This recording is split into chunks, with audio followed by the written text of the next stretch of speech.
자, 오늘도 함께 말씀을 나누도록 하겠습니다. 오늘 말씀 본문도 어제와 같은 곳입니다. 요한계시록 19장 19절로 요한계시록 20장 15절까지 말씀입니다. 제가 가지고 있는 신약성경 419페이지입니다. 요한계시록 19장 19절로 요한계시록 20장 15절까지의 말씀을 함께 보도록 하겠습니다. 성경책 있으신 분은 함께 찾아주시기 바랍니다. 요한계시록 19장 19절로 20장 15절까지 말씀입니다. 자, 제가 봉독해 올려드리도록 하겠습니다. 요한계시록 19장 19절로 요한계시록 20장 15절까지 말씀입니다. 또 내가 보매 그 짐승과 땅의 임금들과 그 군대들이 모여 그 말탄 자와 그의 군대로 더불어 전쟁을 일으키다가 짐승이 잡히고 그 앞에서 이적을 행하던 거짓 선지자도 함께 잡혔으니 이는 짐승의 표를 받고 그의 우상에게 경배하던 자들을 이적으로 미혹하던 자라. 이 둘이 산채로 유황불 붙는 못에 던지우고 그 나머지는 말탄 자의 입으로 나오는 검의 죽음에 모든 새가 그 고기로 배불리우더라. 또 내가 보매 천사가 무저갱 열쇠와 큰 쇠사슬을 그 손에 가지고 하늘로서 내려와서 용을 잡으니 곧 옛 뱀이요 마귀요 사단이라. 잡아 1000년 동안 결백하여 무저갱에 던져 잠그고 그 위에 인봉하여 1000년이 차도록 다시는 만국을 미혹하지 못하게 하였다가 그 후에는 반드시 잠깐 노일이라. 또 내가 보좌들을 보니 거기 앉은 자들이 있어 심판하는 권세를 받았더라. 또 내가 보니 예수의 증거와 하나님의 말씀을 인하여 목배임을 받은 자의 영혼들과 또 짐승과 그의 우상에게 경배하지도 아니하고 이마와 손에 그의 표를 받지도 아니한 자들이 살아서 그리스도로 더불어 1000년 동안 왕 노릇하니 그 나머지 죽은 자들은 그 1000년이 차기까지 살지 못하더라. 이는 첫째 부활이라. 이 첫째 부활에 참여하는 자들은 복이 있고 거룩하도다. 둘째 사망이 그들을 다스리는 권세가 없고 도리어 그들이 하나님과 그리스도의 제사장이 되어 1000년 동안 그리스도로 더불어 왕 노릇하리라. 1000년이 참에 사단이 그 옥에서 놓여 나와서 땅의 사방 백성 곧 곡과 마곡을 미혹하고 모아 싸움을 붙이리니 그 수가 바다 모래 같으리라. 저희가 지면에 널리 퍼져 성도들의 진과 사랑하시는 성을 두루매 하늘에서 불이 내려와 저희를 소멸하고 또 저희를 미혹하는 마귀가 불과 유황 못에 던지우니 거기는 그 짐승과 거짓 선지자도 있어 세세토록 밤낮 괴로움을 받으리라. 또 내가 크고 흰 보좌와 그 위에 앉으신 자를 보니 땅과 하늘이 그 앞에서 피하여 간데 없더라. 또 내가 보니 죽은 자들이 물론 대소하고 그 보좌 앞에 섰는데 책들이 펴있고 또 다른 책이 펴졌으니 곧 생명책이라. 죽은 자들이 자기 행위를 따라 책들에 기록된 대로 심판을 받으니 바다가 그 가운데서 죽은 자들을 내어주고 또 사망과 음부도 그 가운데서 죽은 자들을 내어주매 각 사람이 자기의 행한 행위대로 심판을 받고 사망과 음부도 불못에 던지우니 이것은 둘째 사망 곧 불못이라. 누구든지 생명책에 기록되지 못한 자는 불못에 던지우더라. 아멘. 요한계시록 19장 19절로 20장 15절까지의 말씀으로 말씀대로 40번째 시간으로 함께 나누도록 하겠습니다. 어제까지 그 때에 대해서 여러분들께 말씀을 드렸어요. 사단이 자기가 무슨 짓을 해도 자기의 때, 그러니까 자기가 지옥에 처박힐 때가 이제 가까워 온다 하는 것을 알고 이 마지막 때에는 더욱 자신의 죽을 날을 알고 더 발악한다는 거죠. 하나님께서는 이거는 이미 정해 놓으신 일이기 때문에 사단이 아무리 대단하다고 해도 하나님의 권세와 그 능력 앞에는 사단이 힘을 쓸 수가 없어요. 왜냐? 사단도 하나님 앞에 지음받은 피조물이기 때문입니다. 해서 어제 말씀에 이어서 오늘도 말씀을 전하는데요.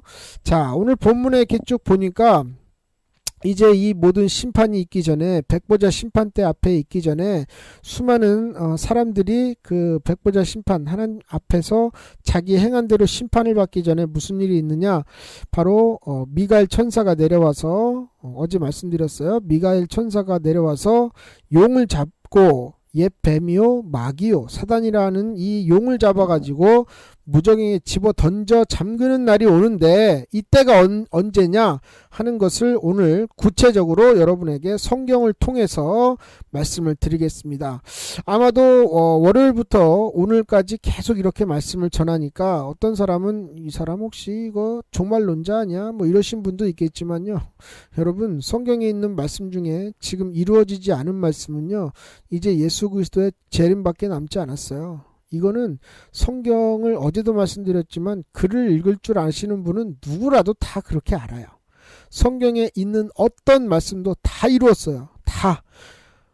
정령 죽으리라는 말씀부터 예수님이 오셔서 죽으셨고, 복음이 오셨고, 또 성령이 오셨고, 저와 여러분이 성령 시대에 살면서 수많은 사람들이 그 핍박과 어려움 속에 죽어나갔고, 지금 이 순간까지, 그리고 오늘은 이제 지금이 왜 마지막 때라는 사실을 여러분에게 구체적으로 성경 말씀을 대입해가면서 바로 이 악한 마귀 권세가 끝장나는 그날이 바로 이제 얼마 남지 않았다는 것을 구체적으로 말씀을 드리겠다 이 말입니다. 자, 마태복음 24장 14절에 이 천국 복음이 모든 민족에게 증거되기 위하여 온 세상에 전파되리니 그제야 끝이 오리라. 이 지구상에 있는 230개 나라, 그러니까 나라라고 생긴, 그러니까 적어도 독립을 해서 정부가 있는 나라가 약 230개 돼요. 그 다음에는 이제 뭐 그냥 민족끼리 혹은 족속끼리 혹은 뭐 족장 뭐 이런 식으로 해가지고 서로 모여서 살죠. 그냥 말 통하는 언어 통하는 뭐 이런 그런 이제 귀족을 이렇게 그 부락을 이뤄서 이제 사는 그런 동네 빼고는 한 230여 개의 나라가 이 지구에 지금 존재한다 이 말이에요. 그런데 여러분, 230개의 나라 중에 예수의 복음이 들어가지 않은 곳이 없어요. 이거는요, 굉장히 오래전부터 그런 일이 있었죠. 선교사가 파송되기 시작할 때부터 이제 이런 일들이 그게 뭐 어제 오늘 일이야. 뭐 세계에 복음이 전파된 게 뭐 어제 오늘 일이겠어, 이렇게 생각하실 수 있죠. 그러나 오늘 말씀을 잘 들어보면 과연 지금이구나 라고 하시는 것이 이해가 되실 줄 믿습니다. 다시 말씀드려요. 이 천국 복음이 모든 민족에게 증거되기 위하여 세상에 전파되리니 그제야 끝이 오리라. 이것이 첫 번째 오늘 여러분에게 드리는 말씀입니다. 그제야 끝이 온대요. 이 끝이 뭘까요? 예수님이 오시는 날입니다. 예수님이 저와 여러분의 이 전쟁 같은 삶, 믿음을 지키기 위해서 핍박당하고, 믿음을 지키기 위해서 세상과 타협하지 못했고, 믿음을 지키기 위해서 세상에 수많은 놀러갈 거, 먹을 거, 구경할 거 하지 못하고 오직 주님의 구원만 바라보고 이제나 저제나 오시려니까 하시면서 주님을 기다린 그 끝이, 세상에 이 복음이 다 전파되면 그제야 끝이 온다 이 말이야. 자, 그러면 과연 복음의 끝과 복음의 끝이라고 하는 그곳은 어디냐 이 말이죠. 어디죠? 어디예요? 복음이 시작된 곳이 어디예요? 예루살렘이죠. 이스라엘의 예루살렘이에요. 그러면 복음의 끝이 되는 곳도 예루살렘이 되겠죠. 이거를 여러분이 기억을 하세요. 지금 현재 복음 예루살렘에서 유대교인들은 예수 그리스도를 믿지 않고 있어요. 거기는 기독교가 아니라 유대교가 있어요. 그냥 구약시대 때 그 율법만 가지고 믿어요. 그렇죠? 그래서 그 이마에 그 율법을 가지고 다녀요. 그래서 뭐 이렇게 뭐 있잖아요. 그런 거 뭐 이렇게 그 뭐라 그러죠? 그 굉장히 참 있는데, 제가 참 기억력이 없음을 참 또 하나님 앞에 감사를 드리면서 아무튼간에 탈무드, 이런 그런 탈무드 이런 그런 식으로 해서 하나님의 말씀을 늘 접하고는 있지만 중요한 건 예수를 인정 안 하고 복음을 인정하지 않아요. 그래서 여러분 이거를 기억하세요. 이 첫 번째 드리는 말씀, 그제야 끝이 오리라 했는데 지금 모든 세상에 복음이 들어갔다는 사실. 자, 두 번째 이유, 지금이 말세라는, 지금이 예수가 오셔도 전혀 이상하지 않을 것이라는, 지금이 딱 마지막 때라는 그때라고 하는 이유. 두 번째, 마태복음 24장 32절로 33절, 무화과나무의 비유를 배우라. 그 가지가 연하여지고 잎사귀를 내면 여름이 가까운 줄 아나니 이와 같이 너희도 이 모든 일을 보거든 인자가 가까이 곧 문 앞에 이른 줄 알라 말씀하셨어요. 잘 들어보세요. 이 지금 두 구절 안에 영적인 의미가 뭔지 제가 한번 이야기를 해드릴게요. 무화과나무는 이스라엘 그 나라의 국화입니다. 그렇죠. 그럼 무화과나무가 이 비유라고 했죠. 비유. 그러니까 무화과 나무를 보면 내가 언제쯤 오는 줄 알아라 하시는 말씀인데, 비유를 배우라. 그 가지가 연하여지면 이때가 언제겠어요? 봄이죠. 가지가 연하여지면 봄이에요. 그러면 슬슬 생명이 약동이 되고 그 속에 있는 씨가 이제 꽃을 맺기 위해서 움트기 시작하지요. 그리고 잎사귀를 내기 시작한다면 이제 여름인 줄 알아라 하시는 것처럼, 근데 이거는 수천 년 전부터 지금까지 내려온 일이에요. 어떤 해에도 단 한 번의 빠짐도 없이 무화과나무는 매년 그 가지가 연하여졌고 매년 잎사귀를 냈으며 매년 열매를 맺어요. 그러면 왜 이 비유를 예수님께서 내가 오는 그때에도 이렇다 하는 것을 보고 너희는 배우라 하신 게 뭐냐 하면, 지금 이 세상을 봐라. 지금 이 세상을 봤을 때 그 나무가 연하여지는 것처럼 혹은 잎사귀를 내는 것처럼 이 세상이 성경에 있는 것처럼 악해져 가고 죄악이 관영되어 있거든. 내가 너희들 문 앞에 서서 이제 문만 열고 나가면 이제 내가 재림한다는 사실을 알아라 이 말이에요. 지금 교회에서는요, 여러분, 지금 교회에서는요, 무슨 일을 정할 때 하나님의 기도로, 하나님의 감동이나 성령의 인도하심을 따라서 일을 처리해 나가는 것이 아니라 다수 가결을 통해서 교회 일을 결정합니다. 이거 아시고 계세요, 여러분? 저는 모르겠는데요. 뭐 장로님들이 뭐 그렇게 다 결정하셔서 하시던데요. 여러분, 교회를 짓고 혹은 예배를 폐지를 할까요 말까요를 그거를 사람들한테 물어볼 일이냐 이 말이에요. 말도 안 되는 일이죠. 생각을 잘 하세요, 여러분. 제가 지금 조금 아까 읽어드린 마태복음 24장 32절로 33절 무화과 나무를 비유라, 나무의 비유를 배우라 하신 이 말씀과 지금 한국교회의 모습이 이 무화과 나무의 어떠한 비유에 일맥상통을 하는지 여러분들이 이거를 영적인 눈으로 보지 못하면요, 마지막 때 준비 못 하십니다. 다수 가결을 통해 교회를 결정하고요. 교회 예배가 없어지고요. 기도하는 교회가 없어져요. 다 지금 교회 문 닫았잖아요. 그죠? 물품 훔쳐간다고. 문이 열려있는 교회가 없어서 성도들이 자기 교회에서 기도를 못하는 지경에 이르렀고요. 피해 찬양이 없어졌어요. 피해 찬양. 보혈 찬양이 없어졌다 이 말이에요. 그리고 감사가 없어졌어요. 그냥 종교적인 어떤 믿음이 아니고 어떤 종교적인 행위만 남은 이런 시대. 여러분, 어제도 말씀드렸듯이 사단이 믿는 자와 예수의 증거, 이 피를 가진 자, 그리고 복음을 전하는 자를 죽이면 자기 때를 자기가 앞당기는 일이라고 어제 말씀드렸어요. 하나님이 땅끝까지 복음이 전파되면 그제야 끝이 온다 했으니, 마귀로 인해서 마귀는 이 복음이 땅끝까지 증거되지 못하게끔 해야 되잖아요. 그러다 보니까 핍박을 하게 되죠. 믿는 사람들을 안 믿는 사람 혹은 같이 교회에 있는 사람들로 하여금 까탈스럽게 믿는다, 유난하게 믿는다, 뭐 적당히 안 믿고 너무 티를 낸다 막 이러면서 정말 성경대로 믿는 사람들을 핍박을 하기 시작합니다. 그것도 모자라 죽이고 멸망을 시키죠. 그러면 죽인다고 끝이냐? 아니잖아요. 어제 말씀드렸듯이 그 죽은 자의 수가 차면 이제 끝이 온다 이 말이에요. 그러니까 사단이 볼 때는 지금 복음이 전파가 됐고 자기가 계속 사람을 핍박하다 보니까 자꾸 내가 사람을 죽이게 되잖아요. 그 복음 전하는 사람을. 그러다 보니까 죽는 사람의 수가 자꾸 차잖아요. 그러다 보니 마귀가 가만히 생각해 보니까 이 복음이 땅끝까지 전파돼도 자기가 지옥 갈 때가 되고 이 복음 증거하는 사람을 죽여도 자기가 지옥 갈 때가 가까이 오니까 할 수 없이 하는 것이 무엇이냐? 사람들을 미혹을 해서 못 믿게 하는 방법이 제일 자기의 때를 미루어내는 방법이다 이 말이에요. 그래서 아까 오늘도 말씀을 준비하면서 여러 기독교 기사들을 보니까 뭐 제사에 대해서 말씀을 하는데 굉장히 무슨 어디 회장 무슨 총회장 막 이런 양반들이 하는 소리 들어보니까 참 가관도 아니답디다.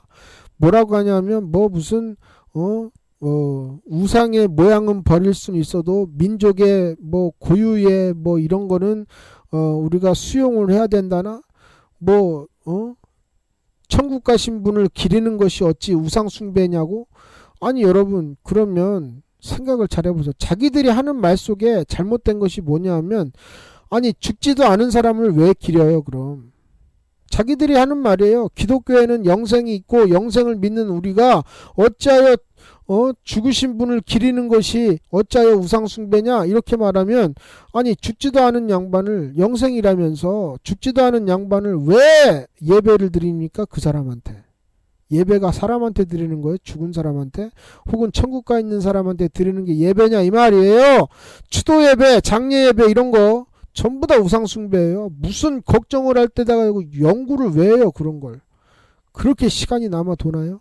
누가 하는 짓이다? 마귀가 하는 짓. 마귀가. 그래서 무화과 나무의 비유를 배우라. 지금 너희 나라의 교회에 복음이 이 지경이 됐으면 이제 내가 너희들 문 앞에 가까이 와서 이제 문만 열면 끝이다 이 말이에요. 이해가 되시는 분은 아멘 하시고, 이해가 안 되시는 분은 어쩔 수가 없어요. 이거는요 복음이에요. 성경 말씀이라 이 말이에요. 제 말이 아니고. 세 번째, 로마서 11장 25절로 27절. 이거는 역사적으로 여러분에게 말씀드립니다. 형제들아, 너희가 스스로 지혜 있다 함을 면키 위하여 이 비밀을 너희가 모르기를 내가 원치 아니하노니. 그러니까 알았으면 좋겠다 이 말이죠. 이 비밀은 이방인의 충만한 수가 들어오기까지 이스라엘의 덜어는 완악하게 된 것이라. 생각을 잘하세요 이 말씀을. 그리하여 온 이스라엘이 구원을 얻으리라. 기록된 바 구원자가 시온에서 오사 야곱에게서 경건치 않은 것을 돌이키시겠고, 내가 저의 죄를 없이 할 때에 저희에게 이루어질 내 언약이 이것이라 함과 같으니라. 그래서 야곱에게 뭐라고 하셨냐면, 이사야 선지자로부터 여호와께서 가라사대 구속자가 시온에 임하며 야곱 중에 죄가를 떠나는 자에게 임하니라. 여호와께서 또 가라사대 내가 그들과 세운 나의 언약이 이러하니 곧 내 위에 있는 나의 신과 내 입에 둔 나의 말이 이제부터 영영토록 내 입에서 내 후손의 입에서와 내 후손의 후손의 입에서 떠나지 아니하리라 하시리라. 여호와의 말씀이니라 했죠. 자, 여기서 이방인의 충만한 수가 들어오기까지 이스라엘의 덜어는 완악하게 되는 것이라 했죠. 이것이 무슨 말이냐면 사도행전 1장 8절에 오직 성령이 너에게 임하시면 너희가 권능을 받고 예루살렘과 온 유대와 사마리아와 땅끝까지 이르러 내 증인이 된다 하셨죠. 그래서 처음 복음이 시작된 이스라엘 예루살렘을 그냥 두시고 먼저는 이방인의 충만한 수가 들어오기까지, 자, 이것이 아니 뭐 예수님 시대부터 전도는 있어 왔던 거고, 그것이 뭐 지금이랑 무슨 상관입니까? 그럼 그때도 마지막 때고 지금도 마지막 때네요. 자, 해서 이스라엘 정부가 언제 세워졌죠, 여러분? 로마한테 이스라엘가 무너지고 나서 이스라엘 정부가 팔레스타인으로부터 1948년에 이스라엘 정부를 세웠어요. 그 전까지는 이스라엘이란 나라가 없었습니다. 맞지요? 이 말씀을 여러분 그냥 보지 마시고 역사적으로 좀 따져보세요. 이렇게 이스라엘 정부는 48년도에 세워졌어요. 1948년도에 2차 세계대전이 끝난 다음에 새겨졌다 이 말이에요. 그리고 그 후에 복음이 수십 차례 들어가고자 했지만 못 들어가다가 지금은 이제 저희 교회 목사님도 가서 거기서 부흥성회를 했고요. 지금은 위성과 수많은 선교사들이 안 가도 위성과 인터넷을 통해서 이스라엘 정부를 통해서 컨벤션 센터나 수많은 호텔에서 이제는 목사들이 들어가서 복음을 전하기 시작하고 복음을 받아들이기 시작했다 이 말이에요. 왜? 이방인의 충만한 수가 차가 있기 때문이에요. 이걸 여러분 보시면서도 지금이 마지막 때가 아니다, 부인할 수 있는 능력은 없다 이 말이에요. 왜? 제 말이 아니에요. 말씀대로 했잖아요. 지금 말씀대로. 뭐 제 생각이 어디 들어갔어요? 이방인의 충만한 수가 들어오기까지, 지금 이스라엘이 구원되기 전에 그 수많은 8천만 명이 전 세계 이스라엘에서 죽은 게 아니에요. 로마 카톨릭에 의해서 프랑스, 영국, 또 터키 뭐 이런데, 뭐 수단, 시리아 뭐 이런 데서, 사우디, 이란, 이라크 이런 중동 지역에서 8천만 명이 죽었어요. 소련, 예전에 소련, 지금의 러시아, 소련, 뭐 지금 우즈베키스탄 이런 모든 지역이 다 예전에 소련이었죠. 그 소련 지역, 중국 대륙 이 안에서 다 죽었다 이 말이에요. 8천만 명이. 그러면 이방인의 이 충만한 수가 구원이 될 때까지 하나님께서는 수많은 순교자들의 피를 초계와 같이 버리시면서 왜 미개한 종족들, 예수 믿지 않고 예수를 배척하던 사람들에게 왜 계속해서 복음을 증거하셨느냐? 빨리 마지막 때가 와야 될 거 아니에요. 그래야 악한 마귀의 이 꼴사나운 꼬라지를 안 보실 거 아니냐 이 말이에요. 그래서 이방인의 충만한 수가 들어오기까지 이스라엘의 덜어는 완악하게 된 것이라. 그래서 이스라엘이 이 이방인의, 그러니까 복음이 있었던 이스라엘 말고 다른 이방인들, 그러니까 이스라엘 말고 이스라엘을 제외한 전체 지구의 모든 나라가 예수를 믿게 될 때까지 이스라엘이 완악하게, 그러니까 복음을 받아들여지지 않게 했다 이 말입니다. 이 굉장히 소름 끼치는 말이에요, 여러분. 이런 역사가 있다. 저도 이거 성경 오늘 지금 이 말씀을 준비하면서도 성경을 보면서 이런 역사가 다 있었나? 이런 생각을 했어요. 왜 예루살렘에, 왜 이스라엘에 이제서야 복음이 들어갔을까? 아니 그렇게 하나님의 말씀이라고 하면 자다가도 벌떡 일어나서 지키는 그 사람들이 왜 지금까지 복음을 듣지 않고 있다가 그랬을까 했더니 이렇게 말씀에 그 근거가 있었다 이 말이에요. 찬양의 오솔길 가족 여러분, 지금 저와 여러분이 사는 이 상황은요, 초등학생들이 임신을 하고 있고요. 그리고 어떤 윤리적으로나 도덕적으로 또한 성적으로 이제 더 이상 어떻게 악하게 하라고 해도 할 수 없는 상황이, 지경에 이른 상황이 됐어요. 그렇죠? 여러분, 글쎄 우리나라에도 혹시라도 있는데 안 밝혀져서 그런지 몰라도 지금 해외에는요 어떤 교회가 있냐면요, 여러분, 동성연애자들만 다니는 교회가 있어요. 목사도 동성연애자고 교인들도 동성연애자랍니다. 그러면 그 사람이 동성연애자에 대해서 무슨 기도를 할까요? 난 도대체는 그게 너무 궁금해요. 죄라고요. 소돔과 고모라와 노아의 홍수가 성적인 완벽한 타락에 의해서 멸망을 얻었으면 자기들도 이제 동성연애를 그만두고 하나님 앞에 왔다면 회개를 해야 되는데, 하나님은 이걸 이해하시겠지 하는 자기 자신의 깜냥으로 하나님을 갖다가 판단을 하기 시작했다 이 말이에요. 거기에는 하나님이 있을 수가 없죠. 말이 됩니까? 하나님이 언제 동성연애를 갖다가, 아니 성경에 보면은 너 침소를 더럽히지 말라 그랬어요. 그러니까 개처럼 침소에서 이상한 짓 하지 말라 이 말이에요. 부부끼리라도. 그런데 하물며 동성연애를 남색하고 여색하는 것을 하나님이 받아주시겠냐 이 말이에요. 성결하신 분이 어린 반푼어치도 없는 소리예요. 그렇죠? 이걸 여러분들이 기억을 하시기 바랍니다. 마지막으로 여러분들에게 베드로전서 4장 1절로 11절 말씀을 읽어드립니다. 그리스도께서 이미 육체의 고난을 받으셨으니 너희도 같은 마음으로 갑옷을 입으라. 예수의 죽음으로 갑옷을 입으라 이 말이에요. 예수의 죽음으로. 그래서 저와 여러분의 마음속에도 그리스도 때문에 내가 죽을 각오가 돼 있으라 이 말입니다. 이는 육체의 고난을 받은 자가 죄를 그쳤음이니 그 후로는 다시 사람의 정욕을 쫓지 않고 오직 하나님을 쫓아 육체의 남은 때를 살게 하려 함이라.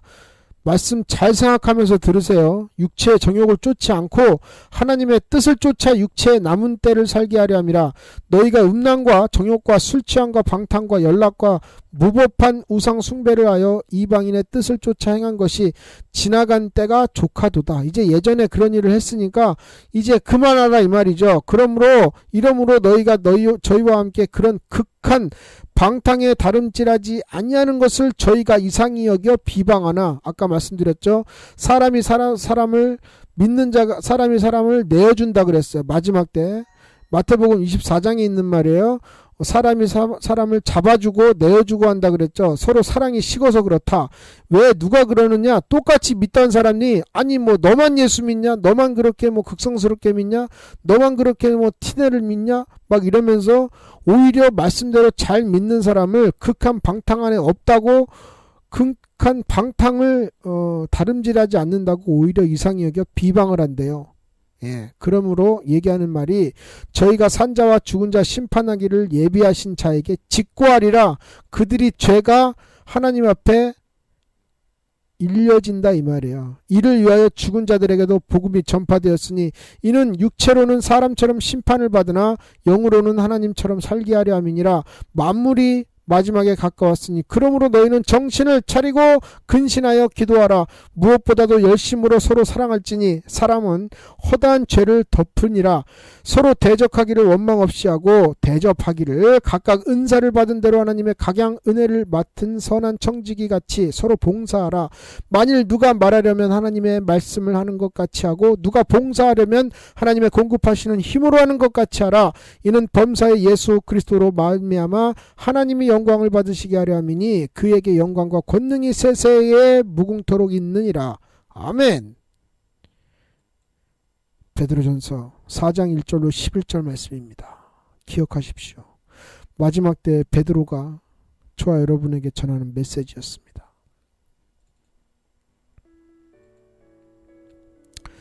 천행의 속길 가족 여러분, 성경에서 여러분이 성경을 얼만큼 읽으셨는지, 얼마나 가까이 하시는지는 모르겠으나 어떤 성경을 읽는지가 저는 일단 의문스러워요. 왜냐하면 어떤 분이랑 이야기를 하면 계속 사랑에 대해서만 얘기하세요. 하나님은 다 이해하실 거예요. 하나님은 다 용서하시고요. 하나님께서는 다 알고 계세요. 계속 이런 쪽으로만 얘기를 하세요. 그러면 우리가 가만히 있어도 구원을 받는다는 얘기인가요? 이거 아니거든요. 성경은요, 이 마태복음부터 시작해서 쭉 가면 사도행전, 로마서, 고린도전후서, 골로새서, 야고보서, 빌립보서, 이렇게 쭉 요한 1, 2, 3서, 베드로후서전서, 유다서, 요한계시록 올 때까지 쫙 보면요, 여러분이 한번 이렇게 그냥 뭐 그 뜻을 막 이렇게 막 파헤치지 말고 그냥 책 읽듯이라도 한번 읽어보세요. 거기에 무슨 의미가 있고 어떤 분위기로 가는지 한번 읽어보세요. 계속해서 성경에서 말하고 있는 거는 너희들이 이제는 옛사람을 버리고 구습을 버리고 옛것을 버리고 옛날처럼 그러지 말고 믿기 전처럼 하지 말고 믿은 다음에는 뭔가 이제 구별이 되고 예수님의 그리스도의 피로 옷 입고 너희들이 전신갑주를 취해서 입어라. 사단의 역사를 너희들이 이제 분별을 해라. 또 마지막 때 이런 일이 일어나니까 절대로 속지 마라. 사기당하지 말아라. 계속 이런 말로 나와 있어요. 하나님이 무조건 이해하신다. 하나님은 너희들의 죄를 사하신다. 하나님이 너희들의 모든 것을 다 알고 계신다. 이런 말이요, 글쎄요, 가면 갈수록 없어지고요. 성령이 한탄하신다. 성령이 우리를 통해 우리 때문에 중보하시고 예수 그리스도가 우리의 중보자가 되셔서 늘상 기도해 주시고 항상 하나님께서는, 항상 예수님께서는, 항상 성령께서는 저와 여러분이 잘 되기만을 노심초사하고, 아니 노심초사가 내가 살아야 될 일을 왜 하나님이, 왜 예수님이, 왜 성령께서 우리 때문에 노심초사할 일이 왜 있냐 이 말이에요. 내가 살아야 될 일을, 저와 여러분이 살아야 될 일을 왜 구원을 허락하신 그분께서 노심초사하셔야 되냐 이 말이에요. 죽으면 천국 가고 혹시 죽으면 지옥 가는 것도 우리면, 아니 지옥 안 가려고 발버둥 치고 지옥 안 가려고 몸부림쳐야 되는 것이 저와 여러분인데 어찌하여 지금 여러분 얼마나 이것이 심각하냐면 어떻게 해야 되나요? 이거를 많이 물어봐요 사람들이. 기도 어떻게 해야 돼요? 성령 어떻게 받아야 돼요? 어떻게 해야 잘 믿는 거예요? 자기가 생각하려고 하지 않고, 자기가 알아보려고 하지 않고, 자기가 하나님의 음성을 들으려 하지 않고 다른 사람의 어떤 경험을 가지고 와서 자기 경험으로 만들려고 한다 이 말이에요. 이것은 모방이지 신앙도 믿음도 인생도 아니다 이 말이에요. 이거는 그냥 종교예요, 종교. 어머 그렇게 하면 돼요? 그렇게 하면 건강해져요? 어머 그렇게 먹으면 배불러요? 똑같은 거예요. 내일 마지막까지, 내일 한 번 더 이 말세에 대해서 말씀을 전할 텐데요. 여러분, 말세에 저와 여러분의 정신이 바짝 차려져서 진짜 근신하고 기도하는 저와 여러분이 되기를 간절히 소망합니다. 다 함께 기도하겠습니다. 사랑이 많으신 아버지 하나님, 주의 은혜와 사랑을 감사드립니다. 아버지 하나님, 이 마지막 때에 수많은 사람들이 요한계시록에 대해서 설명을 하면 종말론자 아니냐, 무슨 뭐 예수가 와도 그렇지, 세상이 이런데 뭐 지금 어떻게 갑자기 오시겠느냐 하는 성경에 전혀 반하는 이유들로 수많은 사람들을 미혹하고 있습니다. 아버지 하나님, 이 속에서 우리가 붙잡아야 되는 것은 사람의 소리도 아니고 악한 마귀 권세의 소리도 아니요, 우리가 받아들이고 우리가 들어야 할 목소리는 오직 성경을 통해 우리에게 하시는 하나님의 음성뿐이라는 사실을 우리가 깨닫게 도와주옵소서. 하나님의 음성이 아니고서는 전부 다 가짜요. 예수께서도 말씀하시기를 나보다 먼저 온 것들은 전부 다 가짜라 하셨고, 성령도 역시 사람으로 인간의 몸을 쓰고 오신 것이 성령이 아니라 아버지 하나님, 보이지 아니하고 만질 수 없지만 우리 마음속에 감동으로 오시고 감화로 오신 분이 바로 성령이신데, 어찌하여 사람이 내가 성령이다, 내가 이긴 자다, 내가 감람나무다, 이런 수작을 부리는 일들에 의해서 수많은 사람들이 미혹당하고 마지막 때에 이제 예수가 오려면 얼마 남지 않은 이 때에, 이 급한 시기에 아버지 하나님 믿으면서 자꾸 떠나게 되는 이 일은 아버지 하나님, 이제 무화과 나무가 그 잎사귀가 연하해지고 아버지 하나님 그 잎사귀가 내어져서 여름이 가까우는 것을 말하고 있지 않습니까? 찬양의 오셨길 여기 있는 사람 한 사람도 예수 안에서 진실로 우리가 이 마지막 때라는 사실을 절대로 간과하지 말도록 붙들어 주시옵소서. 내 삶이 아무리 내가 오래 살고 싶고 내가 아직도 할 것이 많고 내가 하고 싶은 것이 많으며 비전을 세워놓았다고 해도 20, 30년, 50년 앞에 계획들을 잡아놨다고 해도 주님이 지금 오시면 그것이 무슨 소용이 있겠습니까? 인본주의의 기도는 집어치우게 도와주옵소서. 주여, 내가 이것을 하니 아버지 이것을 도와달라 하지 말고 아버지 하나님의 일이 무엇이든 간에 나를 사용해 주시옵소서 하는 것이 우리의 기도 제목이요. 주여, 나를 죄인으로 깨닫게 하시고 나를 불쌍히 여겨 주시옵소서 하는 것이 믿는 자들의 진실한 기도가 아니겠습니까?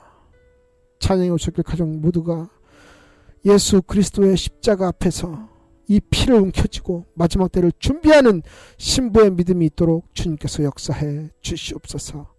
모든 것 주님께 의탁드리오며 예수님의 이름으로 기도드리옵나이다. 아멘.